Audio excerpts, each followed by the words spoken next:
in Buea, where they have invited Professor Julius Ngo. This is the one here, up here, this is Professor Julius Ngo. And you also have Dr. Vitalis Monja.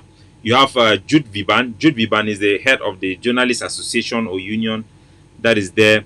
And they are trying to force these people to start using terminology that you will not like. This is a new big thing they are trying to do.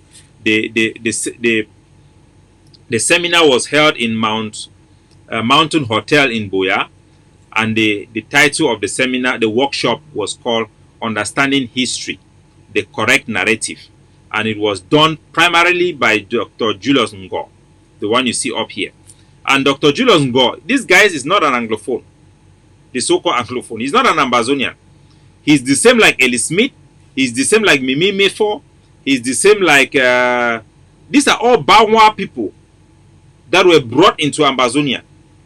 They are propping them up to represent us in their administration, pretending to be us. These are the fake Anglophones. It's like Peter Esoka and a host of other people. I'll get to you to know, for you to know the people that they are using amongst us to take our positions that you think were supposed to be our positions within their government. Remember that this same guy, he's one of these are all French Cameroon citizens by nationality.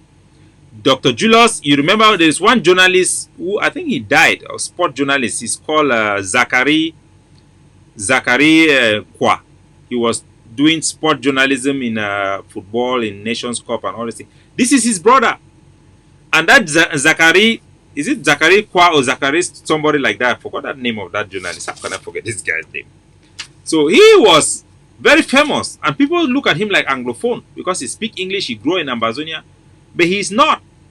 Those are the people that they give them top jobs that are so-called for Anglophones, because they know that their loyalty lies where they come from. Because anybody who have a nationality have a natural attachment to that place. That is where their loyalty is. All the Bakwa people, all the people that the people from Cameroon that were given asylum by Foncha in southern Cameroon, they know that they are not Ambazonians. Their loyalty will always be Tongtu people. Their loyalty will always be in La Republique. That's why you see even Clovis, who is working with Sako. That guy they call, is it Clovis Nachop or what? This guy, the gay guy. He also is not a Southern Cameroonian. He's a Francophone. He's a French Cameroon citizen. Now, Bawa people. Mimi Mefo is also one of them. Konda Titus is also Francophone. He's also one of them that was born in... These are all people from Bangante. This guy Nachop is from Bangante. Bawok people. You have Adamu Musa. You remember Adamu Musa is Anglophone who had to change his name during Ahijo's time to pretend he's a Muslim just to fit in. That's what they want us to become. So, you also have Peter Esoka. He speaks English and they are using them like English people, but they are not. They are all La Republique. That's why you see this guy Nachop, he spends his time with Sako, them there using their TV to blast us, the nationalists. He doesn't care about the consequences. He does not care about what he's saying. Just like Ellie Smith and all those people, because they are not from Southern Cameroon. They were born in Southern Cameroon, but they are all Francophones. They are all citizens of La République du Cameroon. Their loyalty lies with their country. It is just a natural thing. Even if you are a judge, you have certain links with people that will say that you have to excuse yourself from a case. So we know that these people cannot be fair. They cannot represent us because they are Francophone citizens. Mimi Mifo is a La République citizen. She just studied in our area. Her parents are all from Bafoussam. So don't expect much from these people. And ask yourself, why are all these La République citizens working with Sako? Why are they working with him?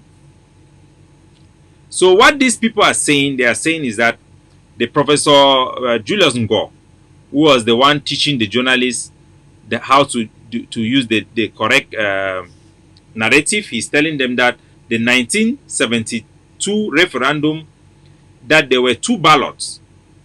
One was yes and we. And Ambazonians are misrepresenting it that there were only one ballot. But he conceded to say that the other ballot, which was no and none, were not enough in number. So they shared only one ballot.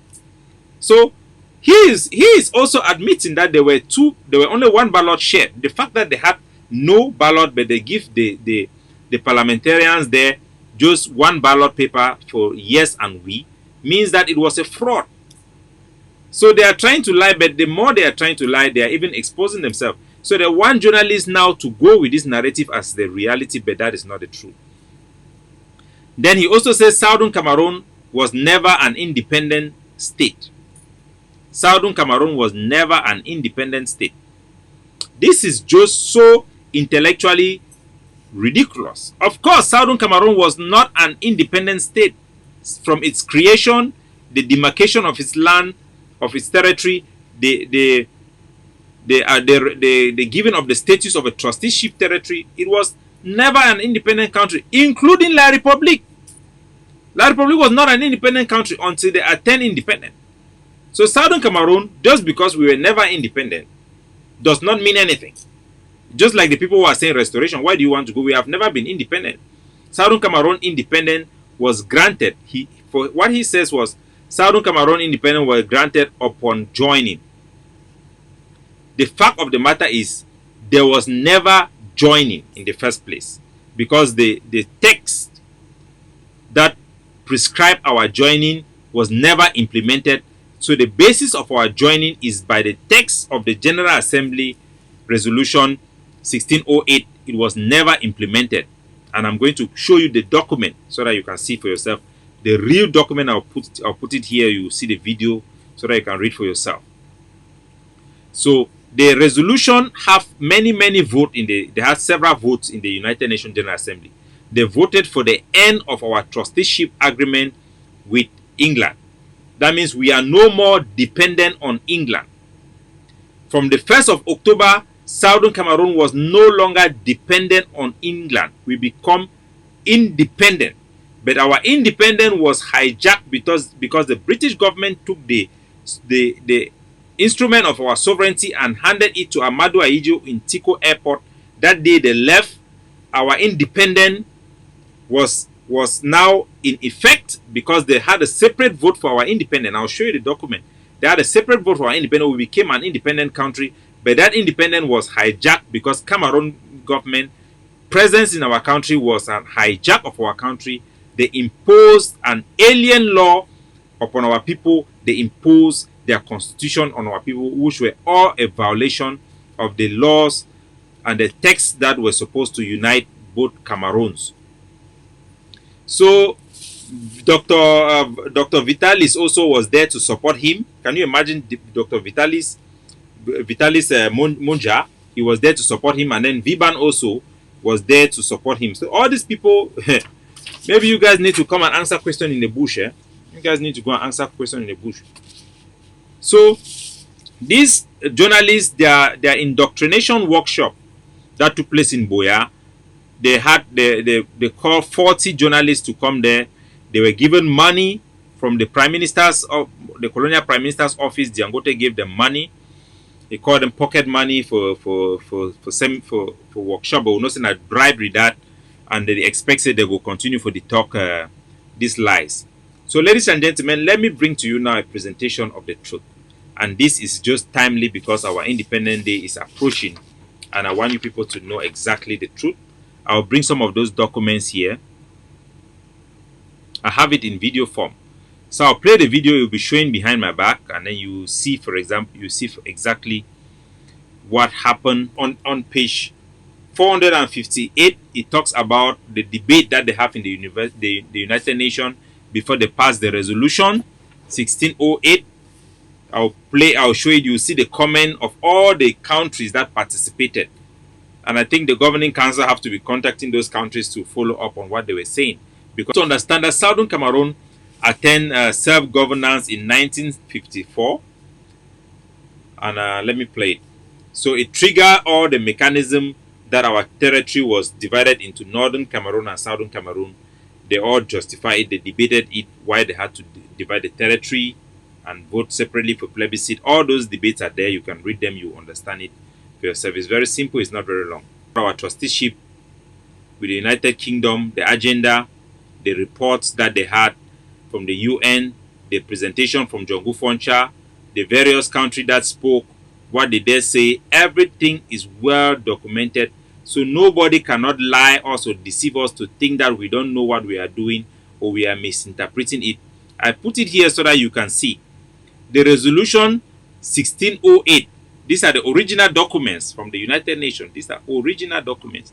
I do that Southern Cameroon with the Republic of Cameroon shall take the form of a Federal United Cameroon Republic. I repeat, Federal United Cameroon Republic. Federal United Republic. Federal United Cameroon Republic. That was the name of the country that was supposed to be formed. That name was never formed. That country was never formed because the law was specific. They said that this Cameroon and Southern Cameroon will form a country, and they specified the name. It's going to be Federal United Cameroon Republic, to show that it is two federal states coming together to form a United Cameroon Republic, a new country. All the discussion in the United Nations is very clear about it. It's a new country that was supposed to be formed. So this resolution was never implemented. What happened was an annexation, imposition of a foreign dominion and alien rule over our territory. It was not what we signed up for. It was never what the United Nations wanted or voted for. As a matter of fact, our union with Cameroon is in violation of Article 76 of the United Nations Charter, that states that every strategic area of the United Nations, such as trusteeship, must be approved by the Security Council. That means that anything that involves these two territories is supposed to be submitted back to the United Nations Security Council for approval. You see, you are supposed to form a united. The wordings are very, very clear. You can see, everybody can see. It's not something that you have to debate. The resolution was never implemented. Our country was never united with La République du Cameroon. The only part of this resolution that was implemented was the one that was supposed to come without condition, which was the termination of our trusteeship relationship with the UK. So as of 1st of October, our country become independent from our trusteeship master, the United Kingdom. 1st of October, we gain our independence from UK. But 1st of October is also the day that Cameroon annexed Southern Cameroon, because the Cameroon imposed an alien law and alien rule of our territory. So you have to know this very well to the core.